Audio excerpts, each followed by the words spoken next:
Mm. Hey y'all, welcome to the Devon A. Morris Unfiltered call-in show. Have a seat. Let's get ready. You have any questions? Come on, call in. Come on to that Discord channel. Do me a favor, get the unfiltered crew some finger snaps. We're ready to get started here. Mondays, 8 p.m. Every single Monday, we're here. I'm excited about it. Are you? Let's get this show started, y'all. The greatest scrum show on earth.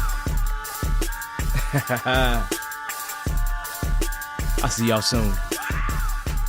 Enjoy.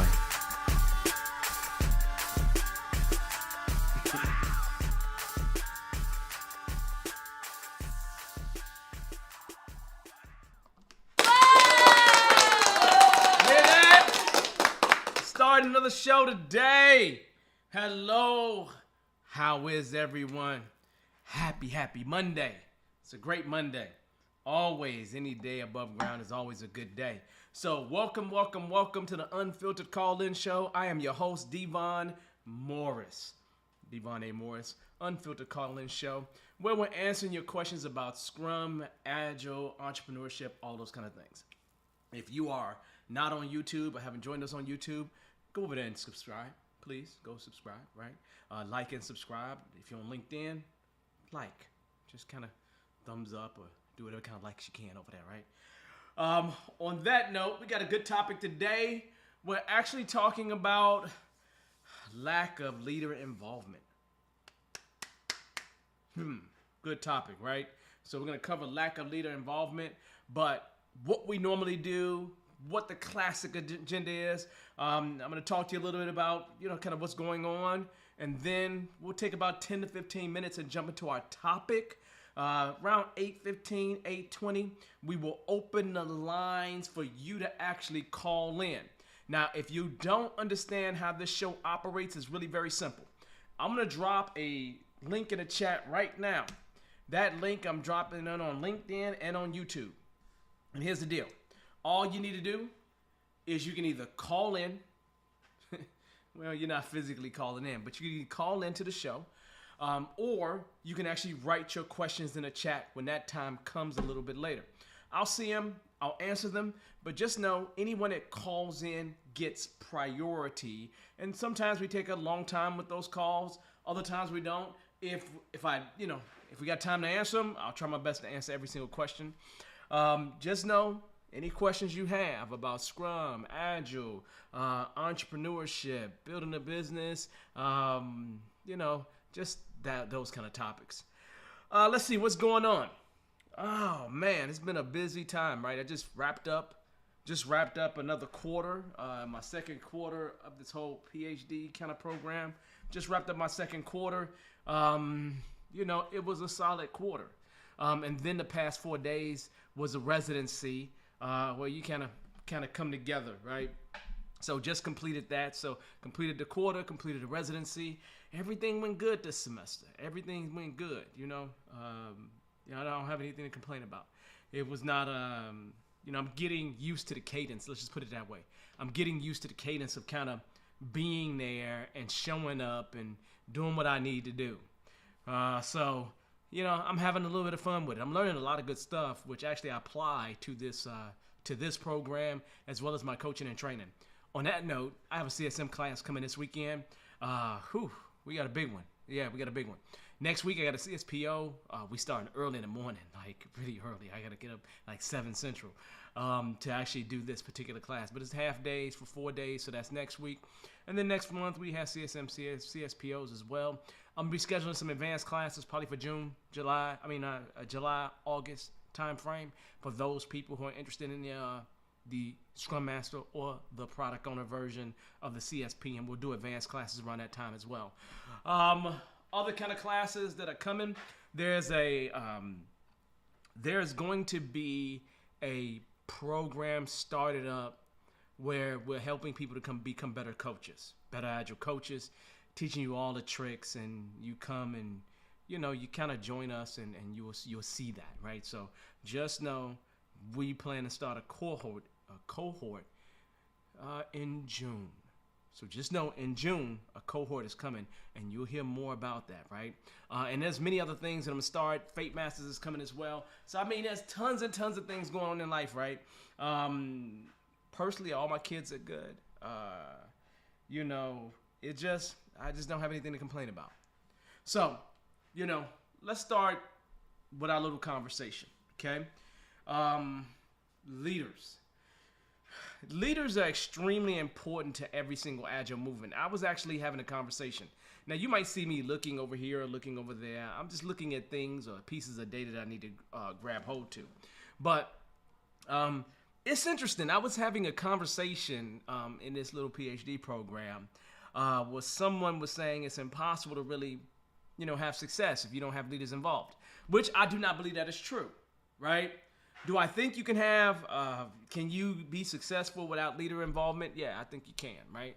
I really do believe that you actually can have success because I've had success with minimal to no leader involvement. Oh, by the way, look, I forgot to say this. Look, Patrick, thanks for reminding me. Everybody say hi to me.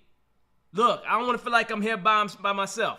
You in LinkedIn, drop a note, say hi, tell me who you are, tell me what's been going on with you this week. Check in. So everybody, check in. Roll call, please. Roll call. Drop it in the chat. Check in. Tell me what's going on with you. Patrick, welcome as usual. Welcome as usual, and I'll see everybody else checking in. Let me continue this conversation, though. When I was having this conversation with this guy, which was a cool conversation. I don't have no complaints. But I know you can have success without heavy leader involvement, with almost no leader involvement, because sometimes leaders barely know what you're doing, right? Depending on how involved they are. So the question becomes, what kind of things happen when you do not have leaders involved, when you don't have leaders involved? A lack of leader involvement, at least from the things that I have seen, can lead to poor customer service. Now, some of us, especially some of us Scrum folks, right? Agile folks in general, you might be more involved in IT, and a lot of times IT doesn't really get to touch the customer. So whoever your customer is, your end user is, whoever that is that's consuming whatever output you're creating, that's what I'm referring to. And that's what I'm saying, poor customer service, poor user service. When it gets to the place where it impacts the user and the user notices it, it's a whole problem. It's just a whole problem, right? I see some people saying hi to me, so I'm going to say hi back real quick. So, Evelyn, hey, I'm going to take care of you, Evelyn. I've been busy in class, so I got you. I ain't forgot about you, Evelyn. Just know that. You hear me, right? I have not forgot about you, Evelyn, so don't think I've forgotten about you. Hey, Amber, you almost like my favorite newbie. Hey, Amber, how you doing? Sherry, what can I say? Love Sherry, just love Sherry. And I've been recommending your book to a lot of people. Enterprise Agile Coaching, y'all, pretty dope. And it got the dopest forward in it. Guy name starts with a D, last name starts with an M. Got a dope forward in it. Anyway, no, it's an amazing book. It's absolutely amazing book. But when it gets to the place where leaders where users are impacted, that's really a bad place, right? Because that means that whatever you have that's happening internally is kind of floating externally, which is not necessarily a good thing. I'm gonna say this because I saw Sherry say thanks. You deserve it, Sherry. And I'm gonna say this to you.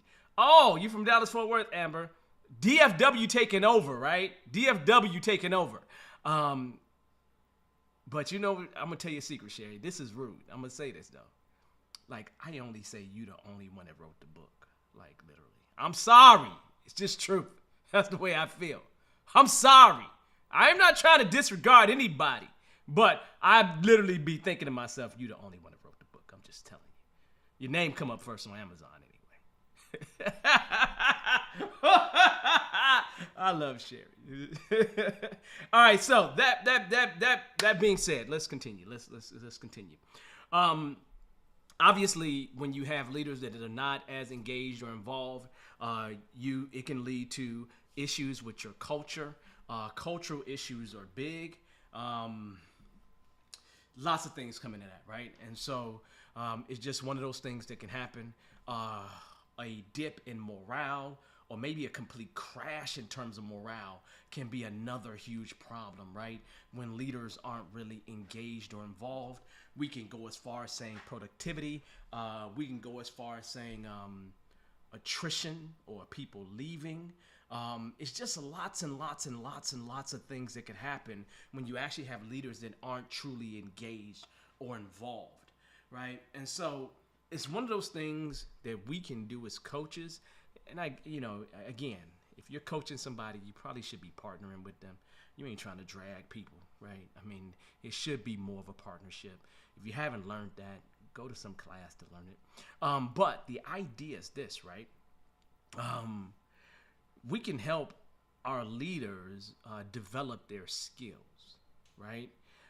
We can help make sure that they understand the reasons why they need to be involved, because, when you have top and bottom kind of meeting towards some middle, whatever the ultimate goal is, you will probably have a higher probability of success, which is really what we're trying to get at. That's really what we're trying to do.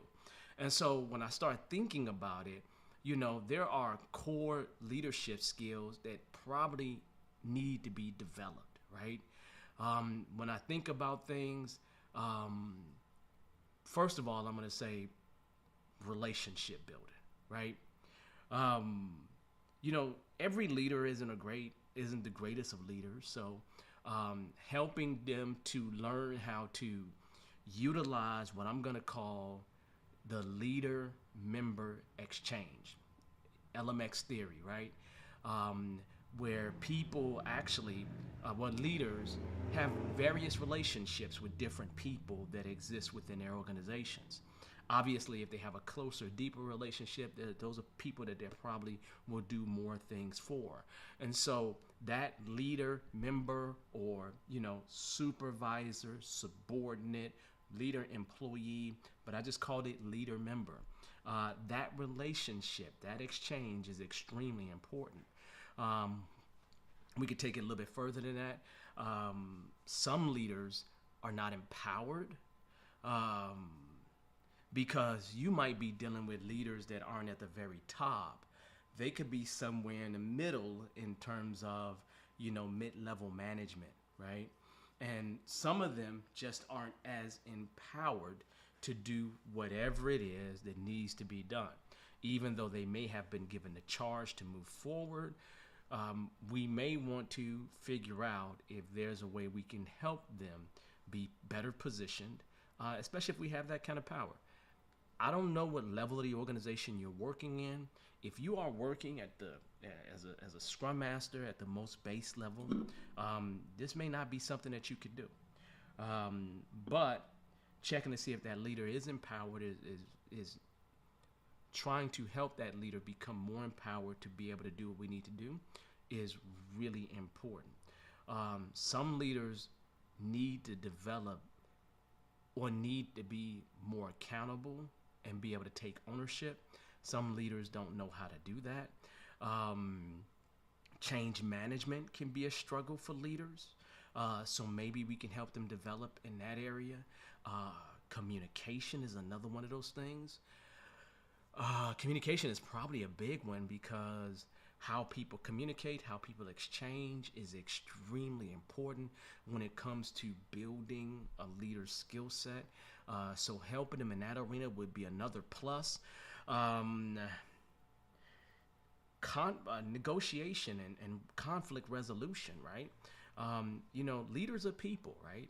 Leaders are people, and I remember many a times me actually being afraid to talk to somebody, right? In general. And we got to find ways to, and most of the time for me, there was some conflict, period. So negotiation and conflict resolution is another one of those areas that can help. Helping leaders understand how to motivate people, Um, because one of the things that really impacts people's attitudes, right? Because a person's attitude, when it comes to the job that they're at, is extremely important. So if you have employees that have the right attitude, you're probably going to end up in a much better situation. Well, part of that can be all about how you motivate them, right? I'm starting to think about goal setting theory and just many other things that exist, right? So you got to find the appropriate way to motivate whoever's following or moving forward. I always would think that transformational leadership or servant leadership was the best kind of leadership, or even situational leadership. But sometimes transactional leadership, especially when you're going through a transformation and needing to get things done, studies show that transactional leadership is far better because they are good at getting tasks done, right? They're good at making a plan and moving forward with that plan, while a visionary or transformational leader might, only be good at giving a high level picture of where we're going, right? So, situational leadership is where you change it up, but the idea is that helping them to develop their leadership style will be very, very important. And then probably the other thing is them working with us as a team, not doing work as a team, but us feeling like they're part of the team. Like ultimately, you have someone leading the team, moving forward in the direction with the team. So them working with us will be helpful, and how they engage with us and everything else will be really, really important. And so as I think about leaders that I've had over time, I've seen different leadership styles. I've seen different problems. I've seen different things that I can work with leaders on. But just note that all of us, when we walk through the door, may not have the power to be able to influence in that way. So if you cannot, my statement clearly to you is to do the best that you can to help that leader within your sphere of control. I always think to myself that there's a sphere, is circle around you, right? I always think that there's a circle around me of things as far as my influence touches, right? And so, as far as that goes out, right, it's probably as much control or influence that you may have. So do the best you can within that.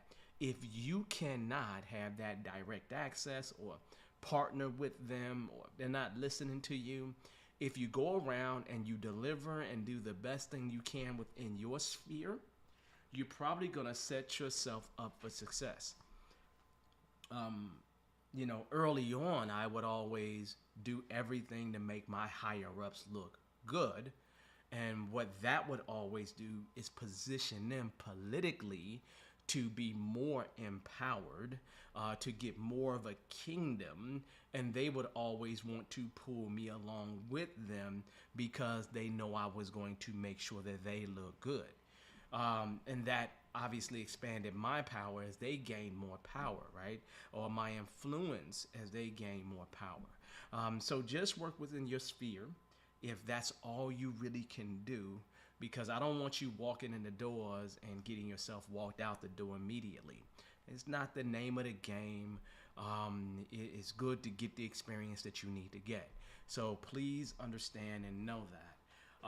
Anyone with any questions about any of that stuff, you are welcome now to start dropping that information in the chat, right? To start dropping that information in the chat. Or you are welcome to join the show. And as I always do every single week, we will stay as long as we need to stay.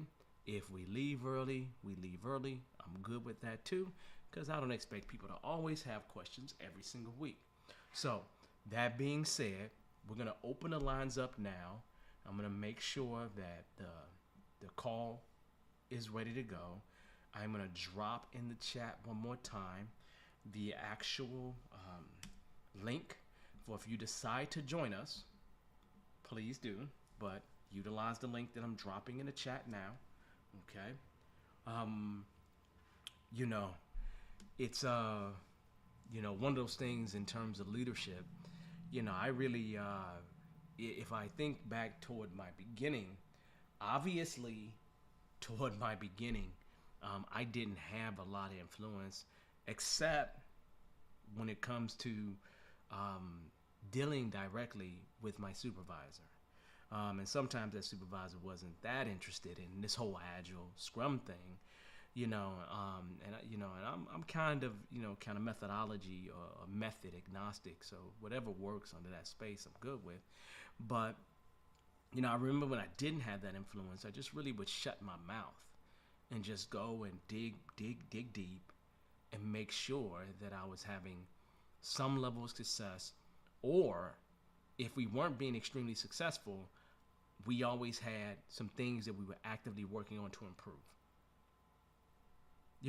It just always been that way for me. It's never truly been any different than that.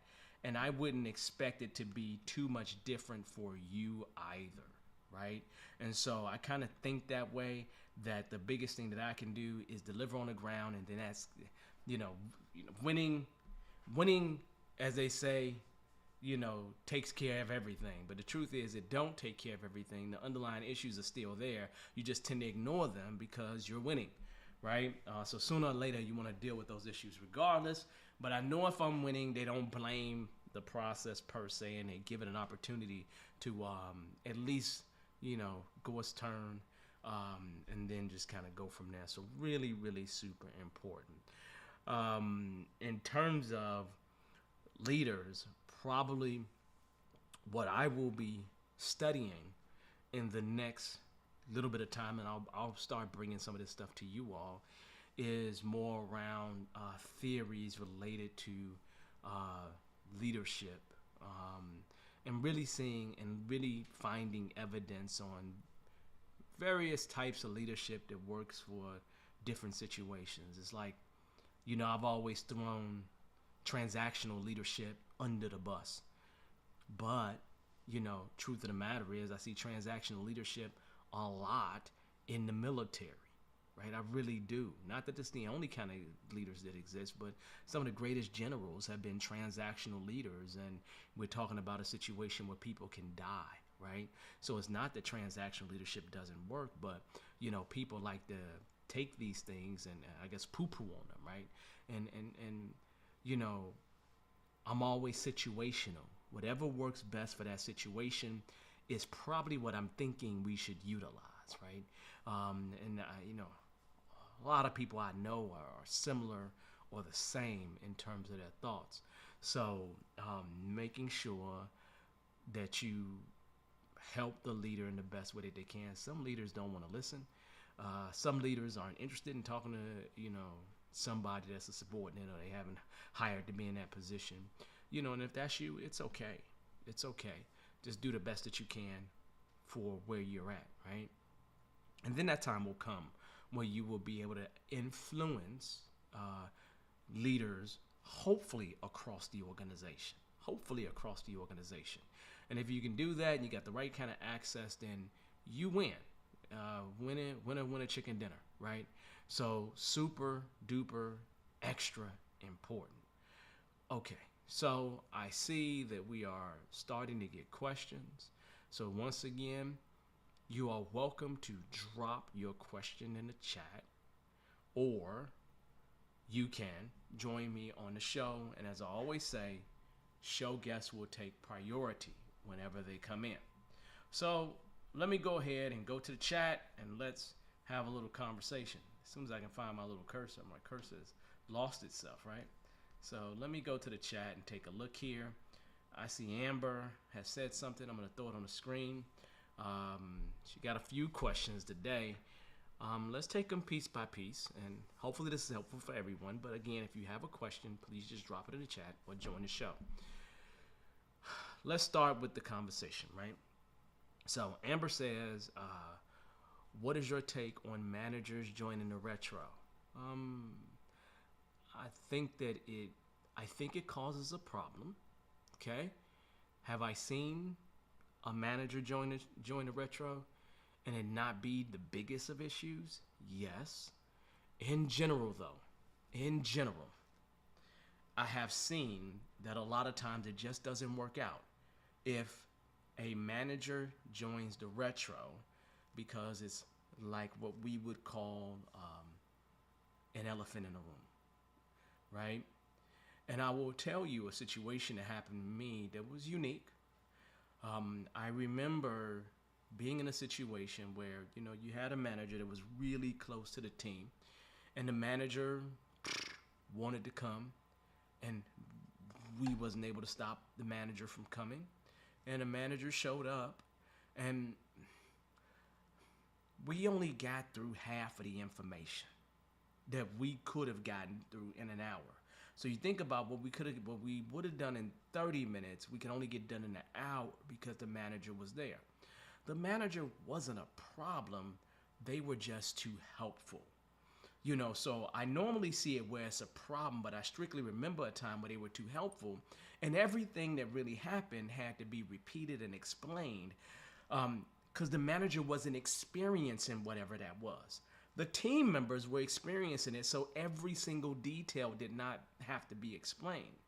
And so the team wasn't happy with that because they knew that we wasn't as productive as what we can be. And so the team really said to me and addressed it with me, said, look, man, we cannot have the manager come anymore. Hey, Sakib, how you doing, man? I haven't seen you in a while. Say we can't do that anymore. We just cannot, right? Yeah, he's a great guy. We love him, but I had to have a meeting with that manager, and even though they were helpful, I had to uninvite them to the retro.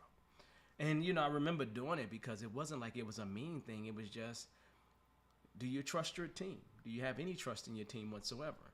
And do you trust that as the team members, the people that you supervise, do you trust that they can actually bring to you a problem when they have it? Otherwise, they probably can take care of it themselves. And then, just having a conversation with him about that helped to eliminate an insecurity that he was having. And then I made sure that I understood what that insecurity was. And then I was able to work with him on that insecurity so he can deal with that and not really project that on the team. So I don't believe that supervisors or people, I won't even say supervisors. I don't believe that anybody that wasn't a part of what was being worked on during that sprint or during that time frame should be a part of your retrospective. I think that you should close the door and allow the family members that was there to actually fight it out. To fight it out. Just literally fight it out. So I don't really care if team members want the manager there. I would try to understand why they want the manager there. There's normally something to that. So I definitely would think twice about that. Okay? So really, really important. That's a good question, but I'd be really hesitant on doing it. Some of you all are going to be stuck doing that, and I understand. I really do. But I would try to stay away from it as much as I can. I'm not saying it's not valid, and I'm not saying it never can work. I have seen it work before. But for the average team, it just doesn't always work out as well. Okay? So hopefully, Amber, that was a good answer to your question. If there was something missing, please add an additional question to the chat. And this is the difference, people. When you join me on a show, we can have that conversation in exchange, right? And that way I can get at whatever question that you're really asking, because a lot of times it takes me asking you a few questions in our conversation for me to understand or get at the real question. But that was a good question. So definitely a plus. Let's move on. And again, you are welcome to drop whatever questions you have in the chat. Please make sure that you subscribe to this. Make sure you like it. Drop me a like on LinkedIn. Drop me a like, or at least drop the show a like on YouTube. It actually helps the show out. We got 500 plus people subscribe, right?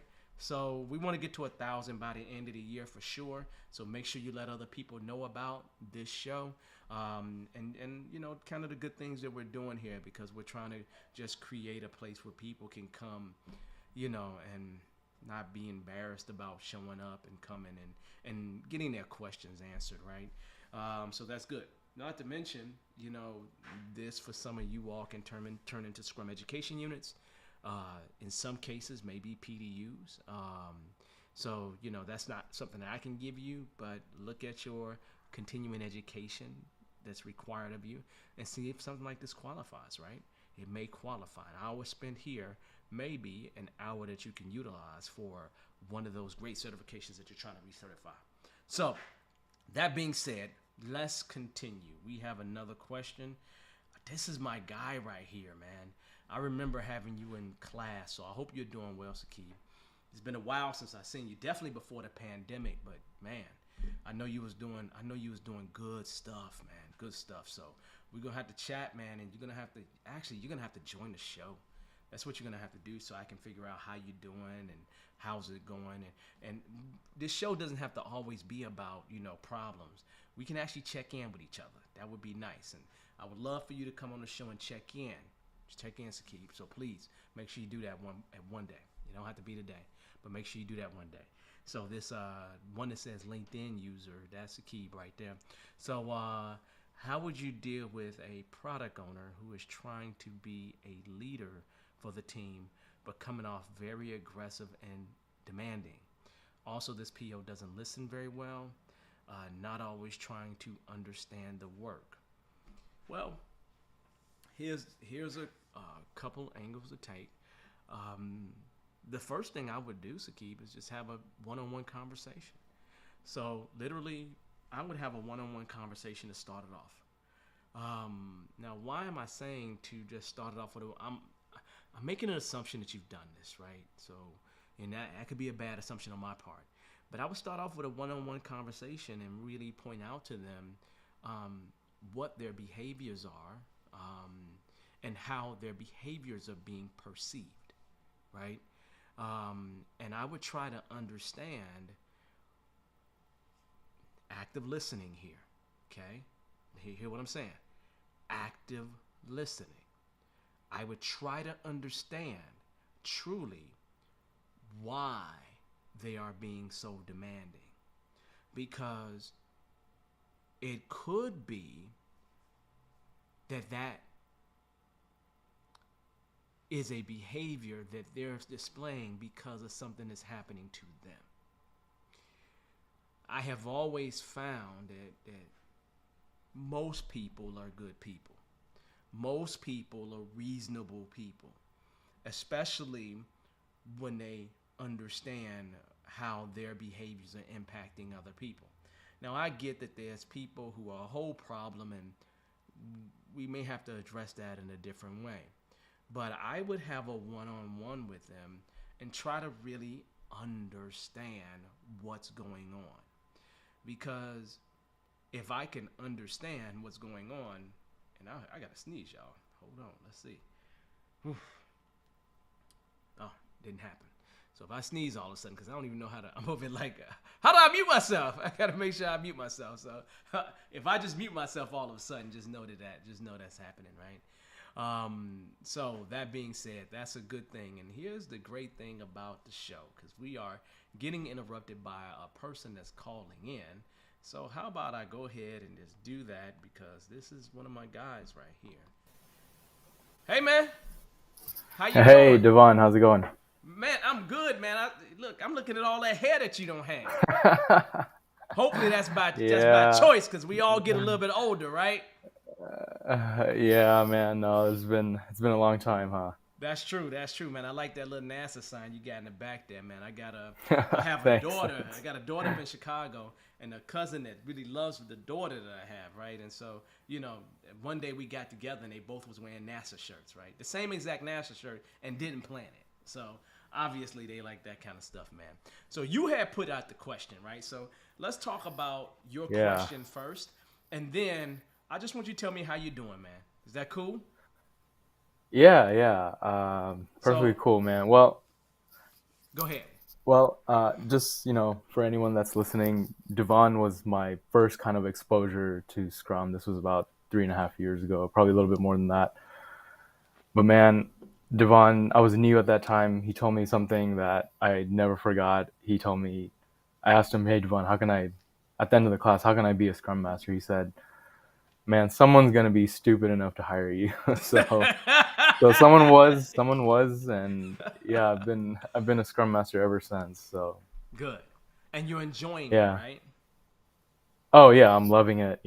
Trying to pay it back to other people. Like I had a lot of mentors, and you're a big part of that. So thanks a lot. But no, yeah, I'm enjoying it. I'm loving it. Trying to learn. I've been joining your show for a little bit. Mm-hmm. And thank you. But yeah, it's been awesome. Yeah, trying to spread it as well. Now, And now hold up. Let me and let yeah, me good let me make news. this statement, right? Everybody out there, some of you all are brand new to Scrum. Brand new to Scrum, right? I'm going to say exactly what I said to him. Somebody will be stupid enough to hire you, especially if you keep trying. So don't give up. Keep trying. We've all been new at some point. So just keep going for your dreams. Does that make sense? So keep doing that. So let's talk about your problem. You was hearing what I was saying earlier, right? About one-on-one. So let's go back. Say your problem, because I know there's some people that may have just joined us. Repeat your problem that you're having, or I can just show it on the screen. How about that? Would you like me to just show it on the screen? I can. Why Yeah, not? that's fine. I Here we mean, go. you kind of did nail it on the head. I know definitely. So this is a new product owner we Mm-hmm. got on one of our very technical teams. We're working on CI/CD pipeline type work, and Okay. trying to get that implemented. Mm-hmm. So we have a lot of senior engineers. They're kind of doing a lot of research, some Mm-hmm. spike work, trying to Yeah. get this figured out. Yeah. Yeah. We're Obviously. doing what we can with the resources. We have about 3 senior developers and 1 tester. So that's kind of what we're going through right now. So Okay. new product owner, Mm-hmm.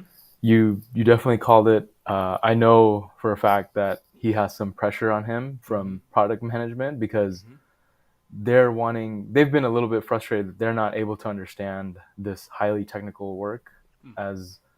as clearly as they want to. Yeah. And some of our software engineers, they're also trying to understand it at the same time. Okay. So Okay. we got this new product owner in. He's worked with a lot of startups before. He's got a Mm-hmm. lot of history and really technical projects. He kind of fits the job perfectly. Okay. But he's in here, and yeah, he's just trying to, he's trying to take that lead. He's trying to be that voice of the team, and show that, okay, this is what we're doing. And you're trying to Mm-hmm. get that roadmap cleared up and Mm-hmm. everything like that. So yeah, I have a one-on-one coming up with them tomorrow or Wednesday. So I have an idea for you, man. sure, go I ahead. have an idea, right? Assuming you have a product backlog, okay? I'm assuming that you have, let's just say 75% technical stuff in that product backlog.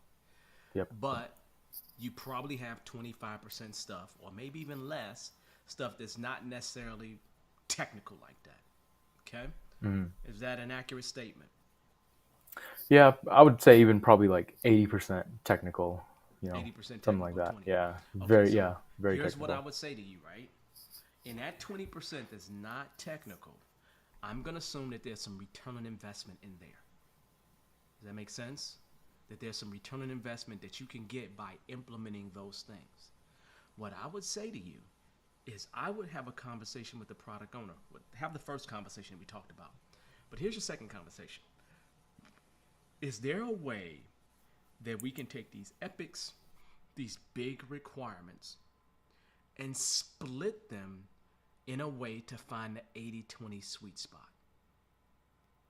Because maybe if we can suss out the value that's there, and we can do a minimum amount of work to get to that value, then we leave ourselves a little bit more time for the technical folks to work on that 80%. This would give an opportunity to deliver value at the same time that you're actually doing the heavy lifting that's associated with the technology. Do you understand what I'm saying?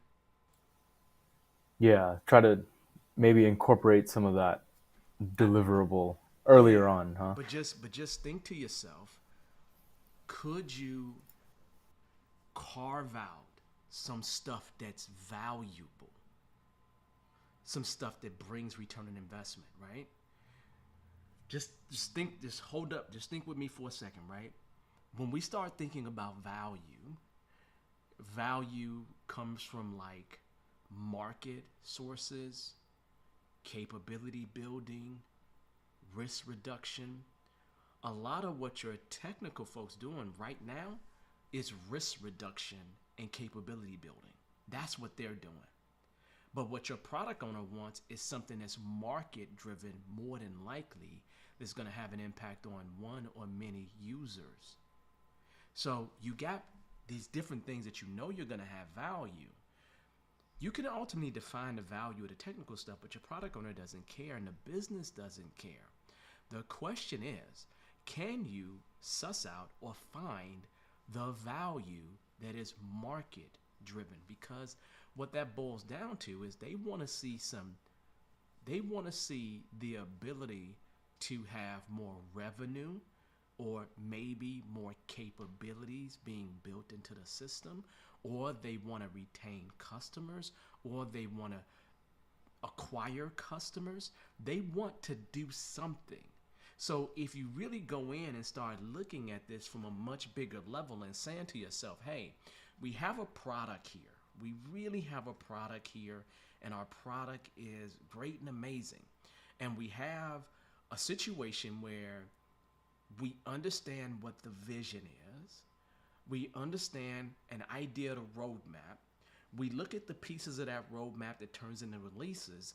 And for a release, could we release something that is 80% technical, 20% return on investment that they're looking for? Does that make sense?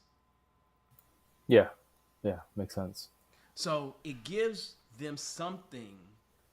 It gives them something instead of them waiting months and months and months for, right? Now, here's the next thing I'm going to say to you that's really important for you to really sit down with your I'm going to say technical folks, is because people don't understand when we say developers, we really mean anybody that's working on any part of building whatever it is you're trying to build.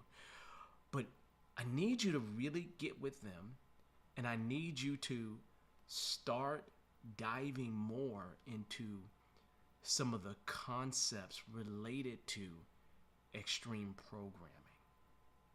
Because when you start thinking CI/CD, that's the direction that you're going in, right? And so, Okay. Yeah, I hadn't really thought about that yet. but that's what you're doing. I mean, so you now Okay. have to start. You now have to get them in a room as well, and you have to say to them, "Look, we're in a situation where we need to deliver some things that's of value." And one of the things that we talk about in extreme programming that you hear a concept of is Yagni, you ain't gonna need it. So don't build it until you need it. And what your guys are likely doing is they're trying to build everything. They're trying to build everything. And the question becomes, we know things are going to change. No matter what the design is, they can build the perfect thing, it's going to change. So let's assume it's going to change. If it's going to change, can we build something that allows us to build on top of that? A sliver, a slice. Could we find a way to build out our architecture in a way where we can extend it? Does that make sense? Where we can support some of the stuff that needs to be delivered, maybe not everything, but we can extend it later. So now what you have to start doing is getting those technical people to start living and breathing the Agile Manifesto. So you should go in with a big old printed copy of that Agile Manifesto, and you should present that to them and have a little retro with them and say, look, let's talk, y'all. We have this problem, and let's get a clear board here. Let's just come here to the wall. Let's all ideas on the table. Let's brainstorm, right? Let's brainstorm around, you know, let's do a little bit of divergent thinking. I'm trying not to say that word, but let's do a little bit where we come up with as many ideas as possible, and then let's converge on a few of those ideas and try something to see if that will work for us, right? Because what you want to be able to do is also to get them to start thinking in a way where they're not trying to build a monstrosity. They're trying to build something that I can have now, but it can be built upon. Does that make sense? So now you really got two angles to go at it. So you just can't go with one, because the product owner has the right to be upset. The product owner in the business has the right to be thinking, man, y'all doing this agile thing, man. Y'all supposed to be providing something of value. I ain't saying nothing for this 6 months, right? You know they ain't gonna come up with the perfect solution. So this gives them an opportunity to get feedback sooner. So now the question then becomes, what can we do to get feedback, maybe all the way through from, thought all the way to the customer touching it? What can we do to get value, get some value? Because that's really all the business is asking for. That's all those folks that's over there that's mad is asking for. And they're going to continue to be mad and continue to pressure that product owner because they don't quite get it. They don't quite understand. So we can change that by starting to put some things in their hands. And those things don't have to be, you don't even have to be in a position where you're always delivering those things, right? Because a lot of times they just want to see that you're making progress to some degree. Am I sounding crazy, man? No, you're correct, man. Yeah, so I'm definitely gonna, talk to one of the senior developers and maybe get business analysts on it and Now I'm have holding have you a accountable. conversation of I'm holding you accountable yeah, now. Because realistically, at the end of the day, you know right now what you can say to yourself, you got to have a goal of trying to figure out how you can build out this new technology while at the same time not shut down the production house. Where you still can get things out the door. You still can deliver things of value for these people that are really asking you for it. And here's the greatest thing about it. Imagine if you really do it. Then you're not gonna you can write your ticket any place in there, right? Because that's all they're really asking for. They're not asking for everything. They want something. They want something. Does that make sense? yep, And here's the worst thing for you. No matter what you do, it's literally going to take those technical folks longer to do whatever it is they're trying to do. No matter how much time you give them, it's going to take them longer because they don't know what they're running into. They just don't. And the best thing that you can do is get something that can be user tested. And if it can be user tested, then you can really test out the robustness of the architecture. These is facts, right? I don't know. That's how yeah. I No, think that's a about it, perfect man. way to put it. I could be crazy, but this is how if it was me inside the organization, that's how I would be thinking because, in today's, with the way we build things, we don't build monoliths anymore. We build modules, not monoliths, right? And if you're building modules, right, you can deliver something in a reasonable amount of time that can be touched. You just may have to change a database and add some new fields to some table in the database, and you may have to re-index a database. But would you rather just re-index a database and have something that the customer can touch at the same time? Or you want to have a perfect database and the customer ain't touched nothing the whole time? I don't know. Yeah, exactly. You know. A lot of the built functionality goes to waste anyway, right? Yeah, and so Yeah. if you really get at the heart of it, there's 80-20 rule in terms of use features. And I'm not saying features that aren't used very often. I'm not saying that they're no good, but the idea is that if you can get at finding a way to get value out the door, you're going to be in a much better position by doing that, and you're going to get them off your back. for a little bit. Okay, so it's really important to start now getting people to think beyond Scrum, think beyond Kanban, because neither one of those two things say anything about the technology. And you talking about a software, right? This is mostly software you're talking about. So you need to make sure you get deep into XP. There's a book by I think it's Shore, The Art of Development. The Art of Development. Uh,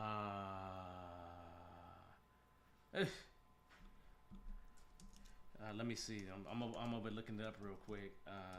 But grabbing those books by James Shore, The Art of Development by James Shore. I would grab that book if I'm you, and I would go ahead and dive into that book a little bit deeper. Obviously, I'm assuming that you have had conversations. You got CIC. You have the Jez Humble book talking about continuous delivery. There's a book prior to that called Continuous Integration. Those three books are definitely three that you should be reading, right? You need to get ahead of them. So you should be reading those three books. And then if you just grab a Kent Beck book, right? Kent Beck has Extreme Programming Explained. I think it's purple. Yeah, okay. I just saw that one. As well, right? That one is older because it's Kent Beck. Kent Beck made it, right? So you want to make sure that you do that, because if you do that, that's going to help you have a better understanding of what the heck they're talking about, right? And then the other thing that I would say to you is there is lots of information out there related to CI/CD. And so, Microsoft, when it comes to Amazon, Netflix, Spotify, there's lots of people there's lots of Etsy, lots of organizations that do it and do it pretty well, right? So I would be trying to figure out how we can study some of those organizations, or how we can maybe have a conversation with some technical people from those organizations would be helpful, right? So if you think about your company and you think about a company that does something similar to you, but not necessarily your competition, and if they're doing something close to this, I definitely would be asking management, is there any way for us to have a conversation? Okay. Awesome. No, yeah, that helps a lot. Yeah. I'm going to be taking all this in tomorrow and getting the ball rolling. The only other thing is I'll also be putting in my 2 weeks tomorrow at this company, so I'm doing what I can to gotta do what help you them can, out right? before I leave. Yeah, you got to do what you can. I Yeah. mean, you literally have to do what you can, and then you go from there. But the idea is that you just position them for success. You position the next person that's coming to replace you like it's like you're passing a baton, right? You just go ahead. Yeah, and pass that's the what I've been baton trying to do. as best you can, and you get them going, and you get them going right. They'll always be grateful for it, because we all make a transition, right? You need to do what's best for you and your family and everything else, right? So make the best transition that you can, but just make sure, man, you get them going in the right direction. It's important. And congratulations on whatever the next move is. Yeah, thanks a lot. I'm going to Southwest Airlines, so thanks. You know what, man? Let me tell you something, man. I love Southwest. Southwest got some problems. I remember you talked about it too, yeah, before. Let's talk about this, man. So Southwest has a whole problem because my flights are really late now, right? Fly Southwest all the time, right? I used to, prior to the pandemic, have a companion pass, which means you got to fly a lot to have a companion pass, because that means I could bring my designated person with me anytime, right? And so, but the flight's been really late, and I know that Southwest did an expansion, right? I know that they did, right? And they started going to these other cities, and I think that expansion is messing us up right now. I really do. So my charge to you is to fix it. You need to go in there. I'm trying to figure out what the problem is. You need to figure out what the problem is, man, because I'm tired of my flights being late, man. I'm a little bit concerned because I got to go to Chicago this weekend, or I got to go Thursday. I got to come back Friday so I can have class this weekend, man. I got a lot of people in the class, and man, if that plane don't leave, I'm gonna have to do my class in Chicago, and I'm not quite set up with everything. Like I don't look this fancy. You see, I look fancy. How if I go way back, it gets a little. Yeah, I'm loving your background, by You the know, way. It's great. I don't have this there in Chicago. So, man, you need to go. You need to go there tomorrow and fix the problem. I'll keep you updated, man. I'll No, keep I you updated. appreciate you, man. I appreciate Yeah, you. thanks a lot. I appreciate the answer. You need anything, man? Just let me know, man. You got it. Yeah, I'll be trying to join in more regularly. I hit like the last couple shows, so yeah, Okay. great job, man. I This is appreciate great. you. Thank you, thank you, thank you. And we'll talk again soon, my friend. Thank you. Yeah, take care. Bye I'll bye. listen. Okay, that's always amazing, right? I absolutely love when I see people come through my class, obviously having success, right? Obviously doing what they love to do, especially if they came to my class and they was brand new. Oh, that's so amazing to me, right? So I absolutely love it. So thank you, thank you, thank you for coming in. We got about, we only got a few minutes left in the show. I want to answer a couple questions real quick. Let's see. What is your opinion on self-organized versus self-managed? They both are good.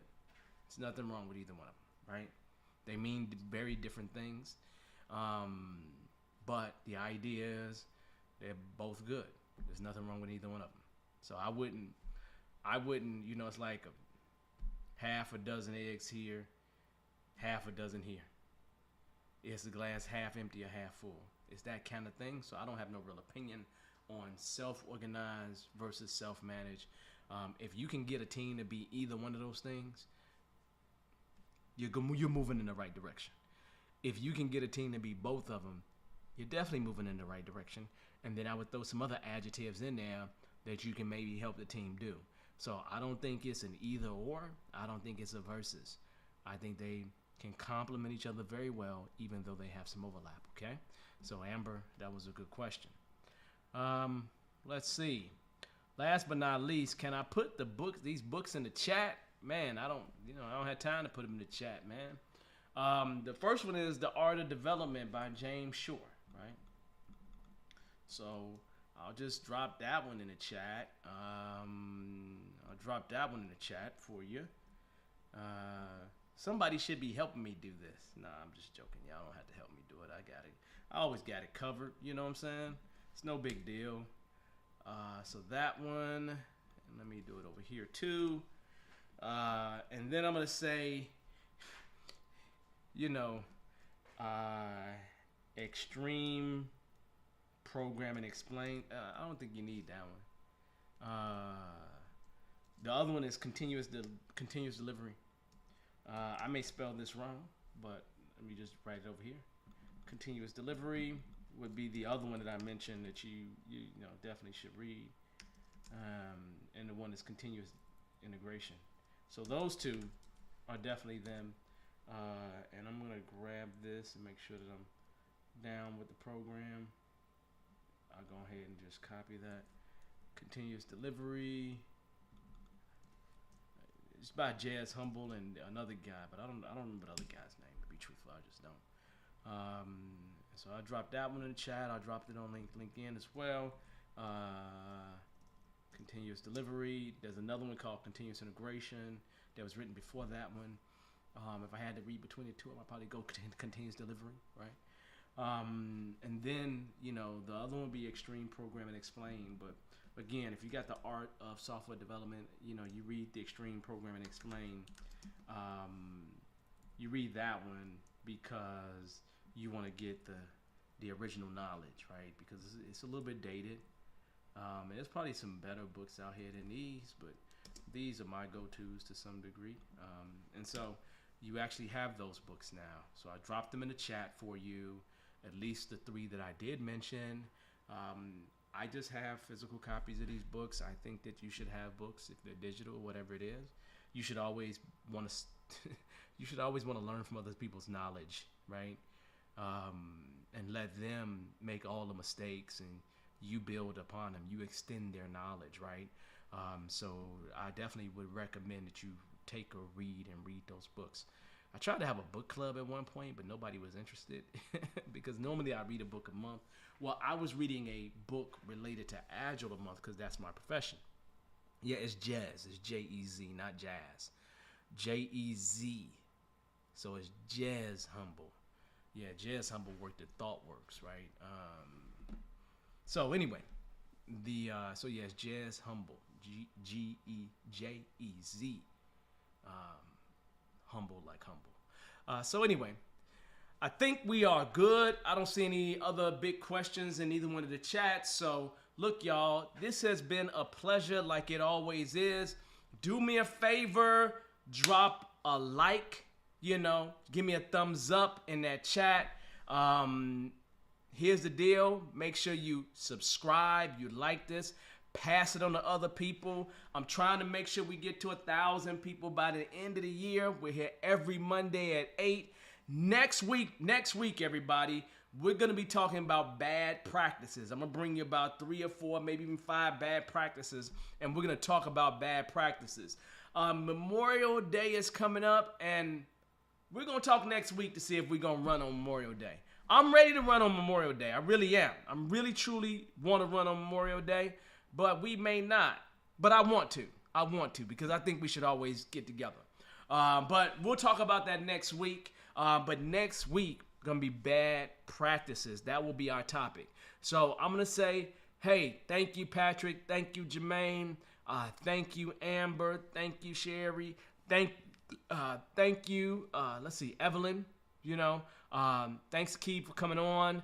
I always appreciate it. I appreciate all you all supporting what we do here in this little humble house of Scrum, Agile Entrepreneurship, or in the Unfiltered house.